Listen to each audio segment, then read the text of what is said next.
Все началось здесь, в политехе. В 2014 году мы поступили сюда. Задание дали нам придумать что-то, чтобы презентовать это. И я просто выбрал одну тему – робот-рука. Я просто с первого курса начал изучать тему микроконтроллеров и так далее. Я подошел к Улану и говорю: Улан, что, как у тебя дела? И он мне говорит, там, слышь, что, я, говорит, хочу кое-что сделать. Помнишь этот, там, фильм «Терминатор» был, там рука была. А что если такое сделать, говорит, я такой говорю, ты, ну, типа, ну, как ты представляешь, я же это. Ну, он говорит, в принципе, это возможно, говорит. Ну, мой дядя выделил мне небольшую мастерскую, чтобы я там мог приходить и что-то делать. Там точнее, мы там собрали лазерный станок, ЧПУ станок тоже. У нас не было такой мысли, что она будет, типа, ну, такой полезной для бионической. И мы вообще не знали, что такие бионические протезы вообще в мире где-то существуют. У нас-то бюджет, как бы сказать, как родители дают 500 или 1000 сомов на неделю. Мы экономили, то есть мы что-то покупали, и она сгорала постоянно. Да, мы снова покупали, и знаете, каждым разом, когда вот что-то, какие-то детали сгорали, вот такие ежи прям обидно было. В 2016 году мы вот додумали, чтобы, а что если сделать так, что, как бы сказать, не просто игрушку сделать, да, а сделать так, чтобы это было полезно для общества. Особенно, как бы сказать, мы просто увидели человека, у которого не было руки. Потом у нас появилась мысль, а что если, типа, вот это к нему вживить, через кнопки хотя бы управлять, это же тоже классно будет. 1 год ушло только, чтобы просто изучить импульсы человека. Мы собирали этот протез из всякого мусора, отпаивали от всяких радиодеталей, там, от радиокомпонентов и ставили туда, потому что бюджета не было.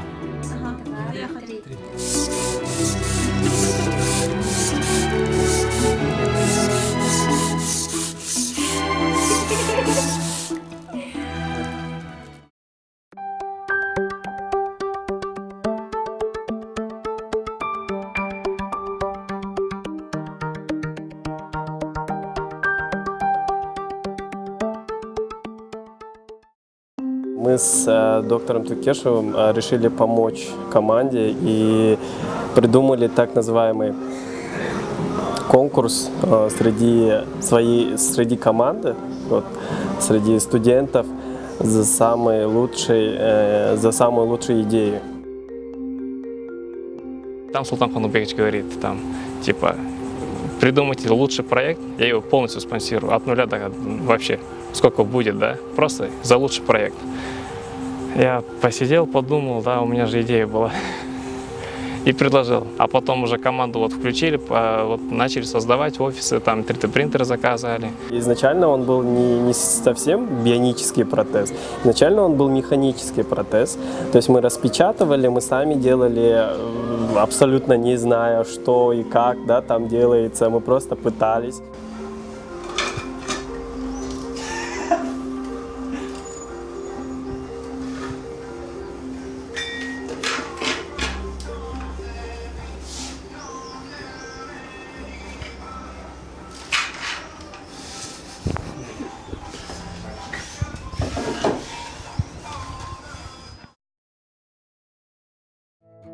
Мы поняли то, что все равно бионические протезы надо когда-нибудь перейти.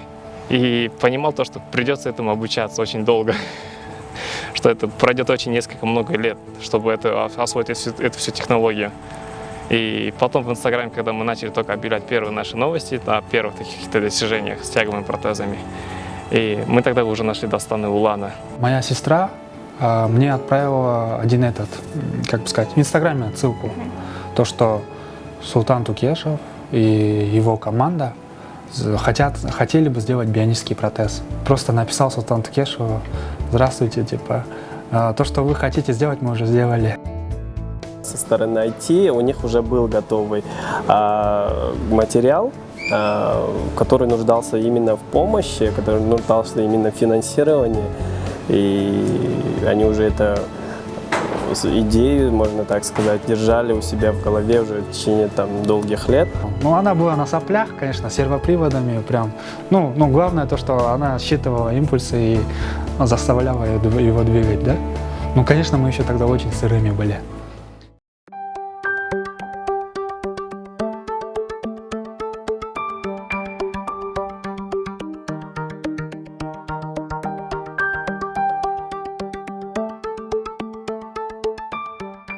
Информовали вообще? Нет, еще. Ну вот, Первый раз хотел будете попробовать. ебаться и сейчас еще долго. Само собой.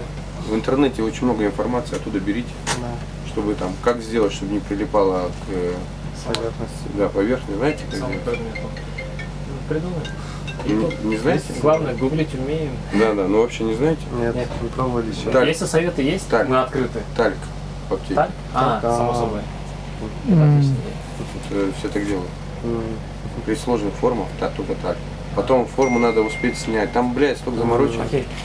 Мы постараемся это все сделать. Ну, а вы говорите, можно или нельзя? Все можно. Было бы желание и Да, понимание. это да. Акрил изначально не предназначен именно для формовки, но формовать из него можно. Ну, вот так. Может, вырежем, да? Чтоб на машине. У вас есть чем резать? А и чем надо резать? Специально ножны. Нет, он не И что, ты вот так и понесешь? Универсал какой-нибудь такси закажите или вагон. А есть у вас хотя бы веревка, что-то? Чего нет, такого нет. Нету, да? Ну, вынести, если что-нибудь придумать. Давай я тогда такси закажу. Короче.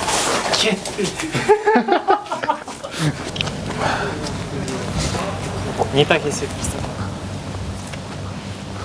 И стоит она по 3000 с чем-то, да? 300. GPS не работает? Работает.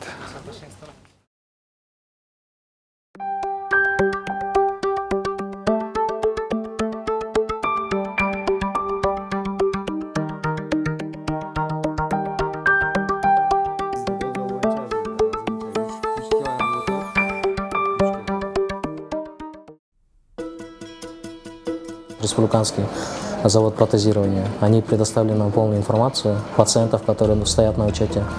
Из них мы выбирали сами пациентов, обзванивали, кто готов с нами сотрудничать, кто может сотрудничать. И, соответственно, по локации тоже мы хотели, чтобы наши пациенты были здесь в городе, чтобы постоянно контактировать с ними. Мы с именно Алией, уже ее матерью, с семьей мы уже поговорили, мы попросили так, чтобы мы имели возможность с ней встречаться, чтобы мы могли тестировать каждый раз новые модели. И чтобы она уже нам помогла в разработке данного протеза. То есть она, можно сказать, что часть нашей команды, которая началась тоже с нами.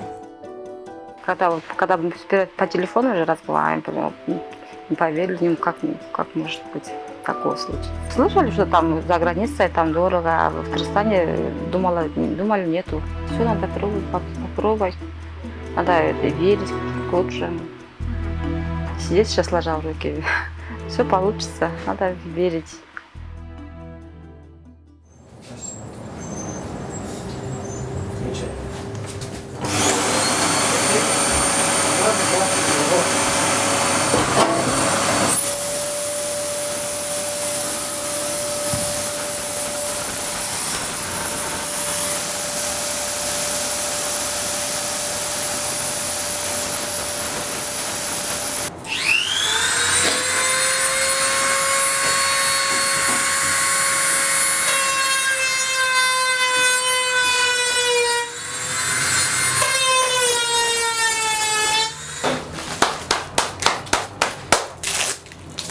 Нормально, да? Я хочу теперь попробовать.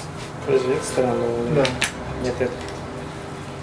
Значит, на эту сторону надо батарейки, вот все платы выставить, место ставить, либо пластилином, а потом формовать так.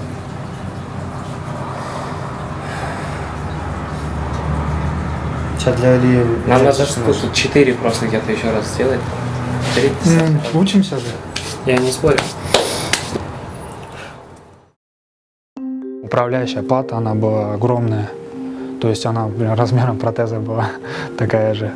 И это нельзя было, как бы сказать, давать. И там один провод на соплях все держалось.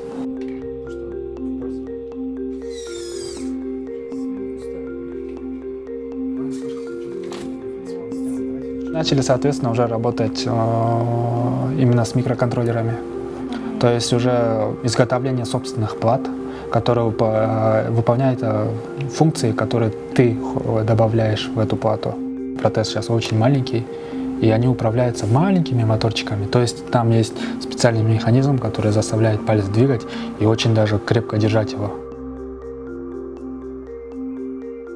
Он считывает, как бы сказать, положение мышцы при сокращении. Соответственно, когда мы даем сигнал, она начинает вращаться в сторону, типа сжатия пальца. И, как бы сказать, есть задержка. То есть он держит этот палец. При повторном сигнале, то есть наш мотор будет, наоборот, против часовой стрелки двигаться, то есть раскрытие пальца. Сейчас он весит у нас 170 граммов. Ну, если грубо сказать, 200 граммов. 200 граммов это для человека это практически незаметный вес. А для протеза это супер вес. Для детей это огромная возможность, потому что дети очень маленького возраста, начиная, скажем, 3-4 лет, они не могут носить тяжелые протезы. Им просто это, как сказать, это чуждо. И они могут выбросить то, что как бы тяжело приходится как бы организму. И то, что мы облегчили, им даст огромную возможность легко адаптироваться к этому протезу. По нашим информациям, сейчас такого протеза нету, в мире нет. И нам предстоит это доказать, то есть на деле еще нам нужно доказать, что мы сделали самый легкий протез. Ни одна структура государственная не пришла к нам и не спросила: ребята, оказывается, вы занимаетесь такой разработкой, мы пришли просто посмотреть, чем вы занимаетесь, расскажите нам. То есть не то, чтобы спонсорство от государства, просто интереса такого не было. А по поводу частных лиц, частных бизнесменов, спонсора приходили, ребята приходили, давали просто $500 и говорили: ребята, нас фамилия не озвучивайте, просто вот держите $500, пускай это будет хоть что-то, но помощь. Да? Такие ребята находились. Пришел один как бы пациент, не было руки. И знаете, когда он одел и начал, как бы сказать, шевелить, прям роботизированной рукой, мы тогда все четвером все стояли там, и тогда и поняли то, что нельзя останавливаться, как бы сказать. Мы на правильном пути, потому что он просто был счастлив очень.